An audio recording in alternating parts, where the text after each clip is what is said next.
Welcome back to season 4 of the podcast. I'm your host, Amanda Blackwood.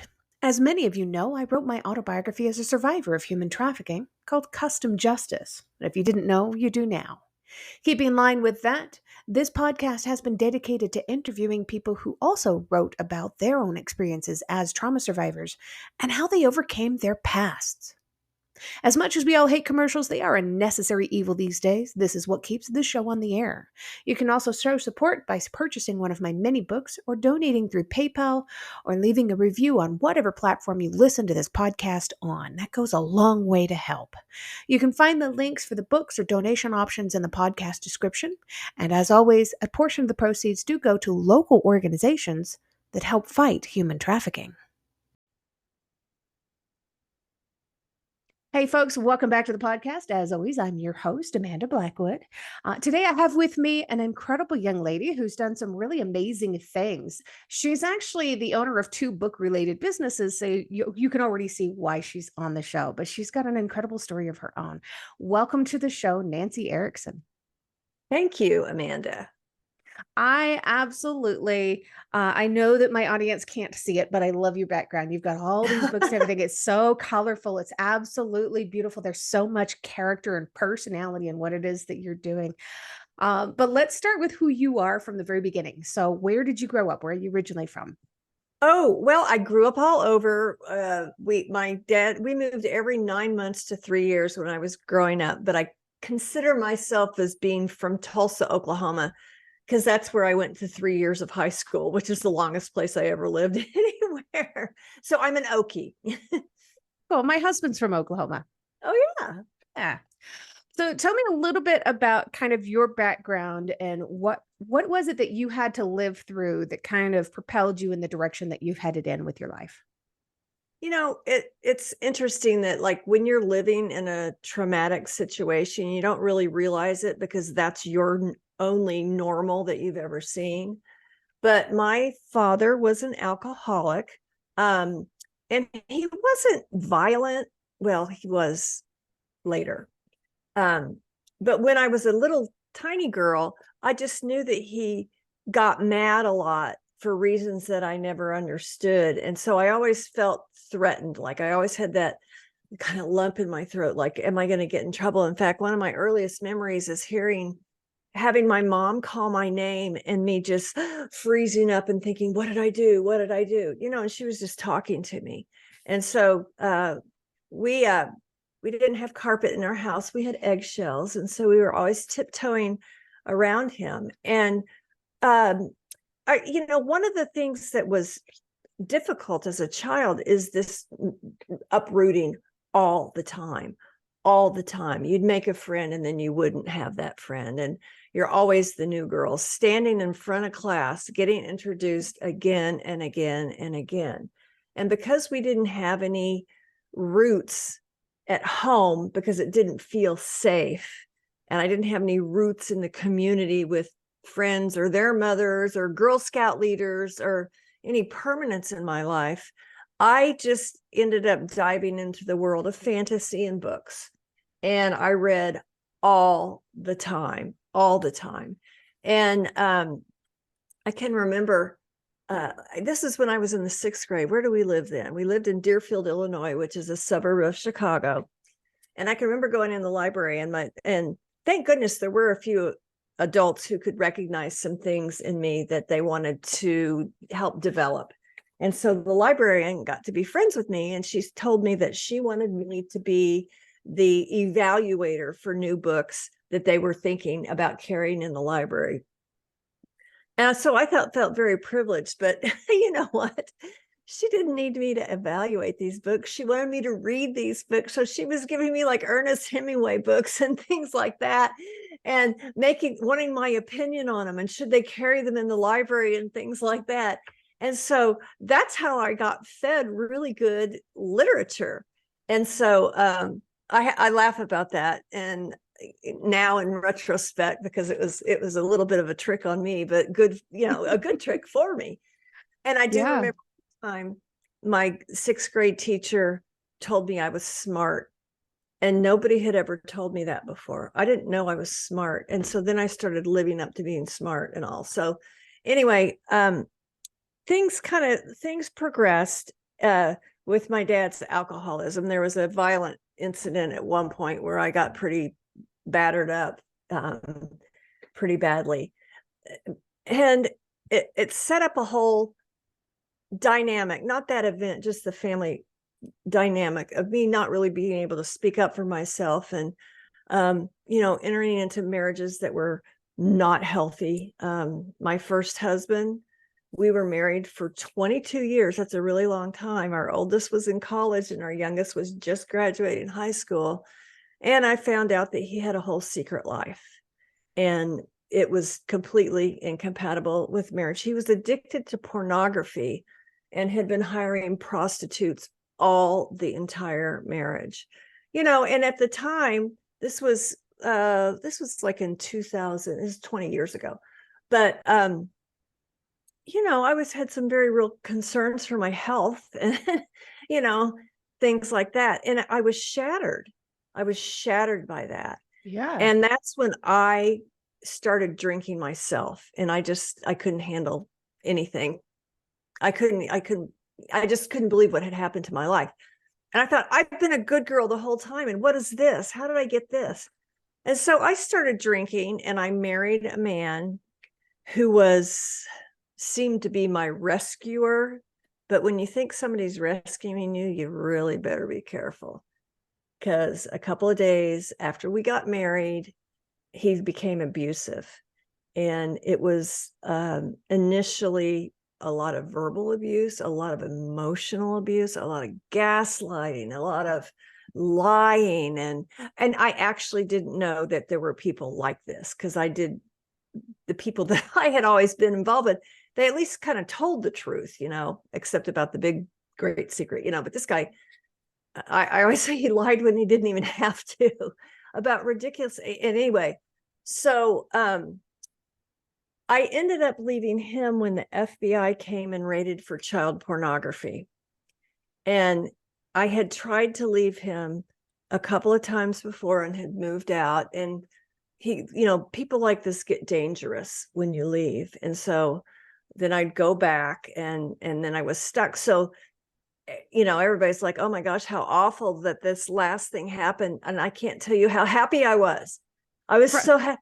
I could finally get out. That was it. That was the obvious last thing. I could get away from him. And even then, it took 5 years to get divorced, because he kept suing me for other things that were not true.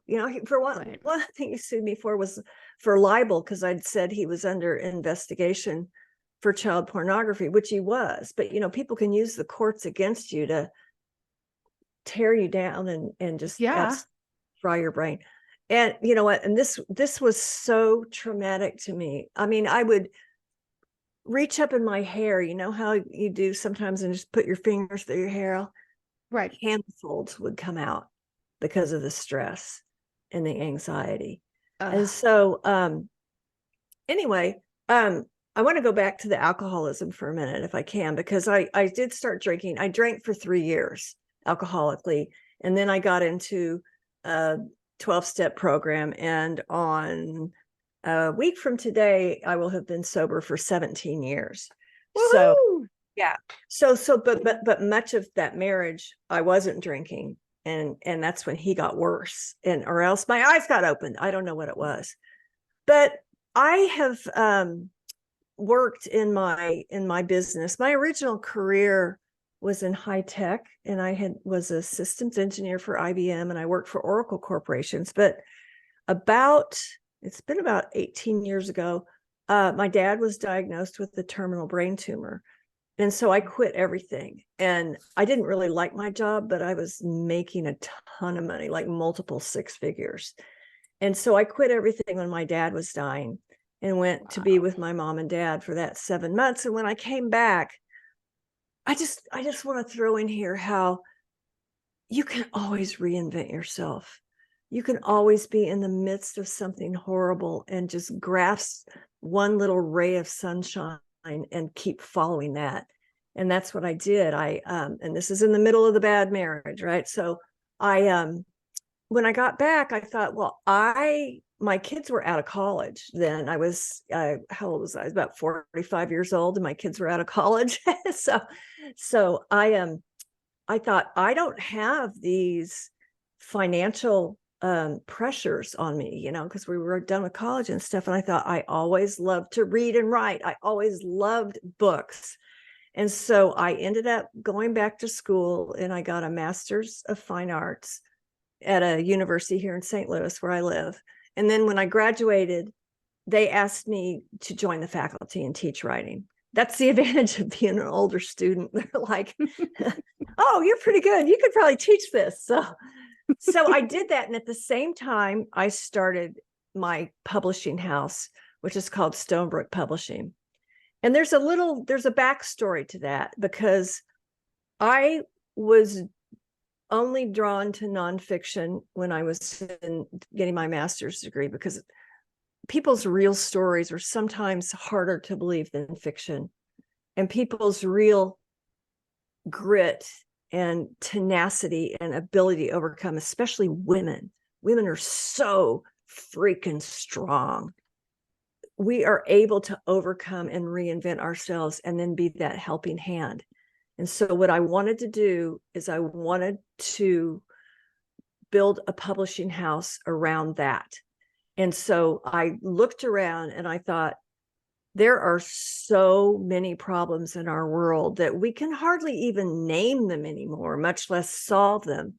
But I really believe that the answers are trapped inside of people like you and your listening audience.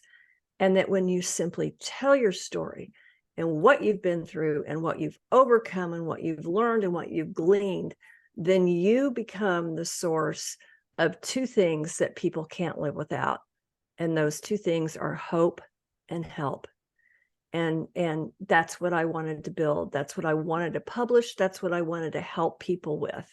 And so crazily, the first book we published was written by a Holocaust survivor who had gone to school with Anne Frank. And we ended up doing that book release at their school in Amsterdam. And they had this beautiful ceremony there at that school for the 177 students that the Nazis had murdered. And the only two things that were still in existence in that neighborhood, the same time as the Nazi occupation, was that school, and then across the street, the bookstore, the same bookstore. And so they did this gorgeous ceremony. It was all in Dutch. I couldn't understand it, but it was very emotional. And then we went across the street and did the book release. And then the second book I published was a book about an incredible overcomer woman. She was a quadruple amputee. She had been simply wrapping Christmas presents down in her basement, and the doorbell rang. And when she ran upstairs, she banged her hand on the door jamb. Big deal. I bang all around all the time. Well, as a result of that, she had both her legs, her left hand, and all the fingers on her right hand amputated. A strep germ had gotten propelled into her bloodstream and went septic. So anyway, we got back cover endorsed. Along the way, she met up with Heather Mills and Paul McCartney when they were married, and they brought her over to England to get her prosthetics made, her legs and such. And so anyway, we got back cover endorsements for that book from Sir Paul McCartney and Cindy Crawford, the supermodel. And so I was like thinking, look, I've only done 2 books. This is really good. I think this is really good. But there was a real problem though, Amanda. Excuse me just a second. Pardon me. The problem was we were getting so many manuscripts submitted to us that had a seed of that thing we wanted to do, which was to publish material that would either save lives, change lives, or transform society. But they were so poorly written, we couldn't do anything with it. You know, we couldn't edit our way out of them. And that's, you know, and then I'm like, but I still felt responsible for that author's message. I thought, so what if they can't write? Does that mean they can't be heard? And it just really weighed on me. And I ended up taking a step back and didn't publish anything for a year. And so I wrote this very step by step process that would take a person who's not a writer from their idea all the way through framing up their book and developing the structure and writing the first draft and editing and then taking it all the way through the publishing house to publish it, so that what I say is we help people who aren't writers become authors of high impact nonfiction books. Wow. I love that. I've had several people reach out to me and say, "Hey, I know you wrote your story. Can you write my story too?" I Yeah. always tell them, I can't. I would not be able to do justice to your story like you can. But there are people out there and there's programs out there. And now I know of you, Nancy, that can help these people to figure out how to put their story into words. And it's so easy. It is so easy when you just do that one thing you have to do that week. Because like what we start off with is a series of what I call foundational questions. And those are things that are intended to help you crystallize your message. And so they're things like, why are you even doing this? What is your motivation for this? Who specifically is your audience, and how will they be changed as a result of taking in your message? And so we just week by week, we just add a little bit to it, a little bit to it, a little bit to it. And we don't, sometimes I think what you might be referring to is ghostwriting. Some people want other people to write their stories. Right. They cannot do that, because you're the only one who has your story and you're the only one who can do it. But you can do it. You just need to be led through a process that'll get you from point A to being published and having your book distributed around the world, which is what we do. But I've worked with so many people. I work with a couple different types of people. A lot of people are writing business books. They want to expand their business or become professional speakers, and they want to have that product or tool to help advance them. But my favorite group to work with are the ones I call overcomers. And those are people who have been through something. It was hard. It was hard because they didn't have any help. They didn't have anywhere to turn. They were lonely and struggling. And it was really, it's so hard when you're in that position. It's so hard. I can remember people would say to me, well, what doesn't kill you will make you grow stronger. And you know what I thought to That's myself? such a lie. You know what I thought? I thought I'd rather die than be doing this. I'd rather die. I'd rather die than have to deal with this man and the way that he has destroyed me. Right. And he doesn't deserve the credit for making you stronger. No. Yeah. Anyway, so I don't know who ever came up with that, but don't Friedrich ever Nietzsche say in the that to 1800s. anybody. It was actually Friedrich Nietzsche in the 1800s, and then he later died in an insane asylum. So a little bit of not well-known history when it comes to that phrase. I talk about that often when I'm on stages. We can let that one go. It is not our abusers. It is not our past that makes us stronger. We already had the strength within us. We just had to dig a little deeper to find it.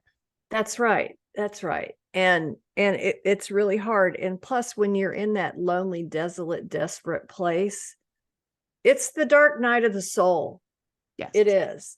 And the only way through it is through it. And it's awful every day until one day it's just like a little less awful. Yeah. And then there is a miracle that happens with time, that if you just keep moving forward and doing the next right thing, that you can walk out of it. But for me, it took 10 years. Right. It took 10 years to get out of that, that it took 5 years to get the damn divorce, and we didn't even want to be together. I mean, it was a way to torment me. And, but I have seen so many people take, they say, turn your mess into the message. That's a little bit trite, but I have seen so many people that I've worked with take this deepest pain that they've experienced and turn it into something that will actually where they can stand where they are and just kind of turn around and reach back their hand and pull the next person up. And that's the beauty of your story, is that your story can do the same thing, but it can only do it if you write it. And you have to go through a little bit of reliving things when you're writing about them, but that's okay. And here's what's really cool, Amanda, is that so many people that I have worked with, when they got their book, when they started writing it, and they got their book down, and we got to the point where it was a finished manuscript and we edited it, they had told their story for the final time. And it was so cathartic. It was so therapeutic that they were like, this is what happened. And now I'm better despite that, and strong. And it's a very healing process. I'm working with one man right now. He's an incredible, brilliant, well-known business person who grew up in the foster care system. And that's a rough life. I worked with another woman who, she had was in a car accident and had a traumatic brain injury at the age of 7, and everything that has fallen out after that. I worked with another woman whose book has done amazingly well. She's been on the Today Show and USA Today and stuff like that. But hers is about her experience where her husband they were both brilliant MIT educated. I mean, like way beyond normal people smart, and he was starting to forget things like the garage code, and he got lost and all kinds of stuff. And the doctor said early Alzheimer's, and she was like, I don't believe that. He's too young. There's no history. And she's like a researcher, so he declined, finally was put in nursing care. And after her digging for so long, they discovered that the source of it was Lyme disease. And if he had the protocol right away in the beginning, when she suggested it might be Lyme and they didn't listen to her, he would have been fine. But he died. He passed away about a year ago. Wow. But you know what she's doing? You guys, she's 40. She was 40 when her husband died. Oh my gosh. She is now developing a testing protocol for Lyme disease and other tick-borne illnesses. She started a medical tech company, and they are making incredible breakthroughs. And wow. Yeah, it was a horrible tragedy for their kids and everything. Their kids are still elementary age. Oh my gosh, poor babies. Yeah. But that whole thing about reinventing is real. And you may not, when you're in the middle of it, you don't realize that's what you're doing. But you don't know, because you're just doing survival things, right? Right. From one day to the next. Whatever these survival things are, they're moving you forward. But we don't want to be survivors. We want to be overcomers. And so you don't want to get stuck there. And so the way to propel yourself forward is to tell your story. Right. And I found, from personal experience, when I was able to write things down, even if it was just a small portion of my life story, once I was able to get it down, not only did I recognize the strength that I had within me to be able to move beyond what it was that I had survived, but I then had a physical body that was separate from me, and I could set it down and walk away from it. It was no longer part of the forefront of my thoughts, but rather it's always going to be a part of my life. It's just now sitting on a separate shelf. Oh, that's brilliant. Yeah. So you're not carrying it around with you anymore. That's kind of what I was saying about it being a cathartic experience for people. Yeah. Once they got it out, it was like, that's the last time I'm telling my story. I'm not telling it anymore. Here it is, because this is it. Right. And it's very healing. I kind of went the opposite route. I wrote my book and then became a public speaker, but yes. Having written the book gave me the ability to become the public speaker, because I got all of the horrible, really nasty parts of it out of me. And then I could finally learn how to talk about it.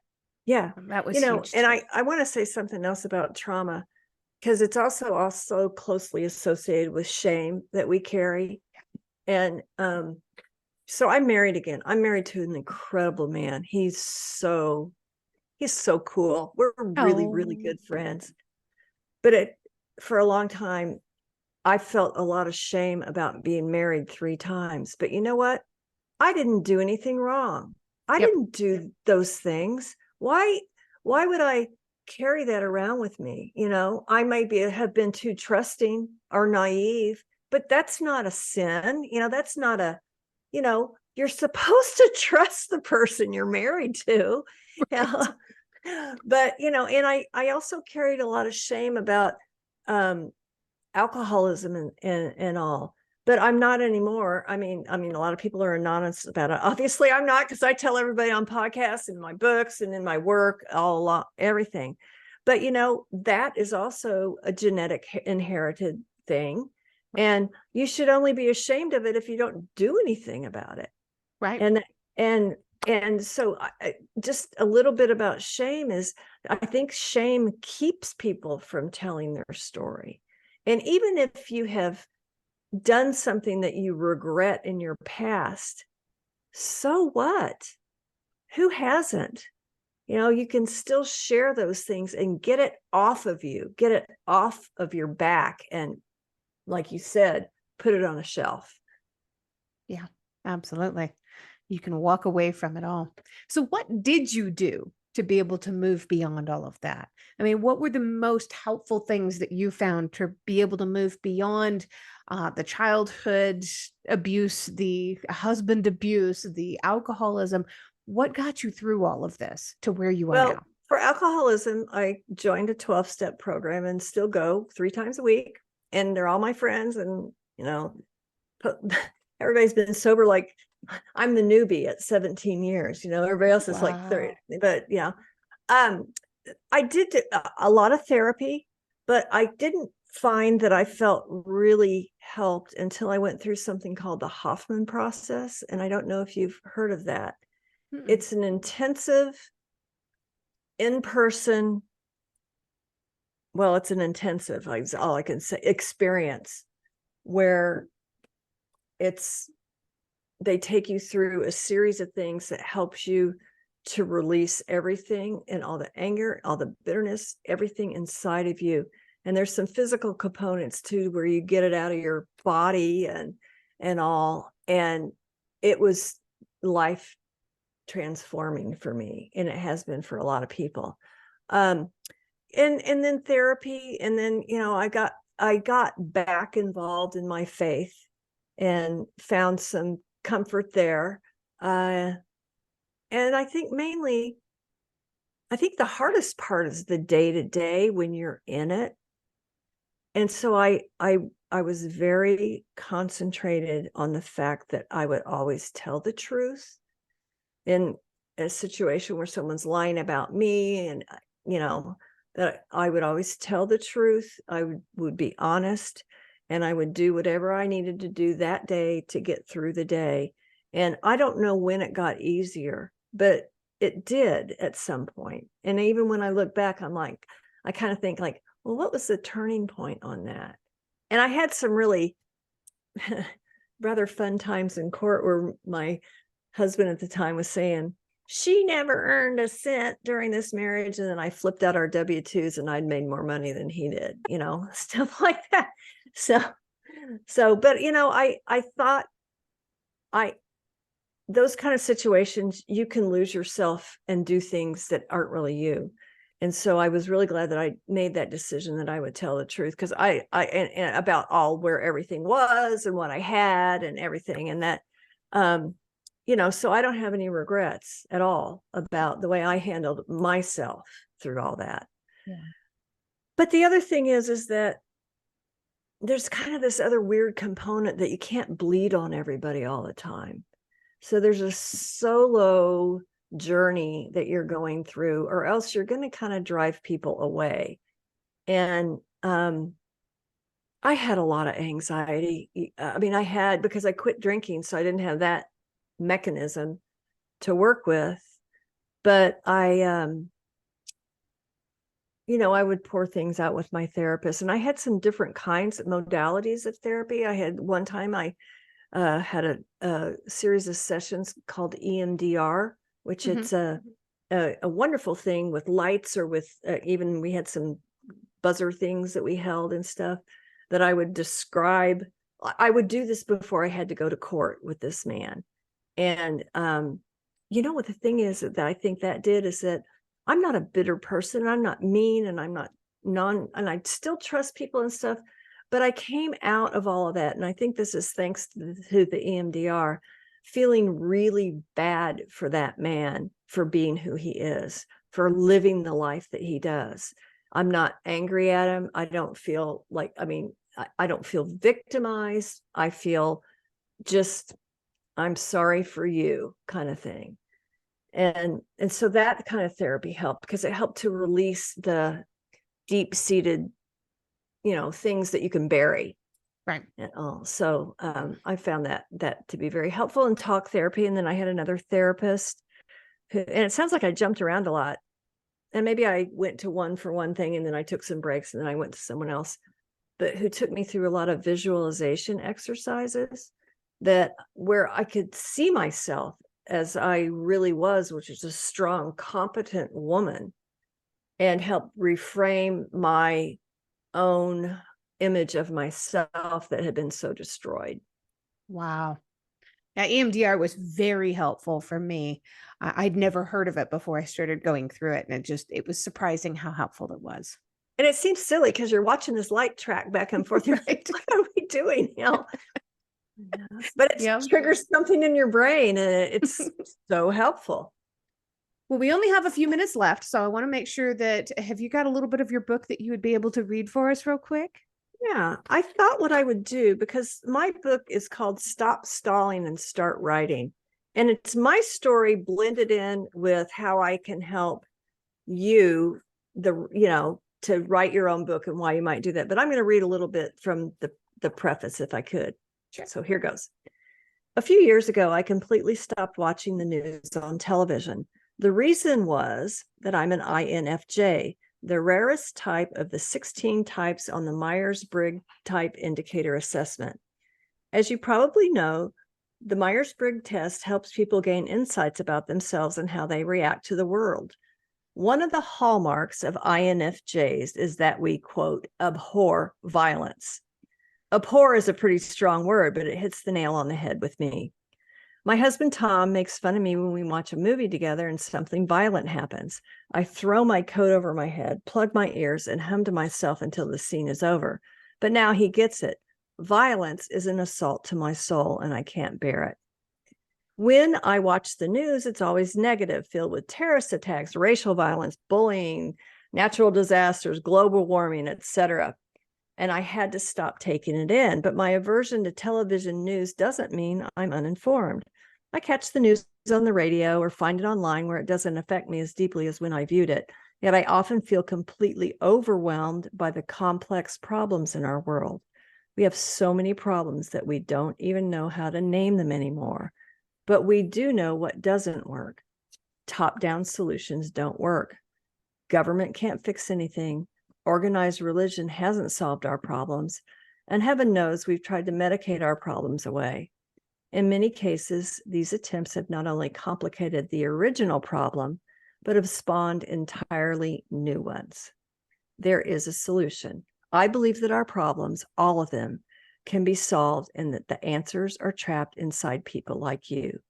When you share what you know and what you've learned, then you become the solution. Oh, beautiful. I already know somebody that I'm going to be giving your book to this year as a Christmas present, and probably Christmas in August. So for people that are looking for you, I do have links for your LinkedIn, for your thebookprofessor.com, and for your stonebookpublishing.net. All these are going to be in the episode description. Is there anything else that you can think of that you would like to add in there for anybody? I'd like to tell you that I would love to talk to you about your book ideas in your life. So if you go to my website, thebookprofessor.com, across the top navigation, there's a link that says schedule a call with Nancy. And we'll just jump on a Zoom call and we'll talk about what you're thinking about writing, and I can kind of vet your idea and give you a little bit of guidance. But, you know, that's the first step. And you can be brave. You can do that. You can Yeah. schedule a call. And if you I'm not schedule that scared. call, you'll be able to see Nancy's really cool background with all these books and everything on her Yeah. wall. So, yeah, super cool. So, there's always one last question that I ask my guests. It's my favorite question. This is how I love to end every episode. So, I'm going to let you have the final word with answering this one question. What is your favorite thing about yourself that's not related to your physical appearance? I like that I wake up happy every day. I just have joy in my heart, and it's so much joy to me to help other people do what they want to do. And it just, my work is like play to me. So I embrace joy. If you've enjoyed tonight's episode, please make sure you check out the episode description. There you'll find links on how you can learn more about this guest, links to connect with them on social media, and how to support the podcast. Remember, I don't get paid to do this. My boss is a bit tight-fisted. I can say that. I work for myself. In short, this show really is all about the guest. If you've enjoyed their interview, please feel free to let them know. You can also tune in to my other podcast, Growth from Darkness, which is co-hosted by a lovely lady from Australia. We talk about what trauma responses are and healthy ways to move beyond the past. For more information, just go to growthfromdarkness.com. You can also follow us on Facebook at facebook.com/growth from darkness.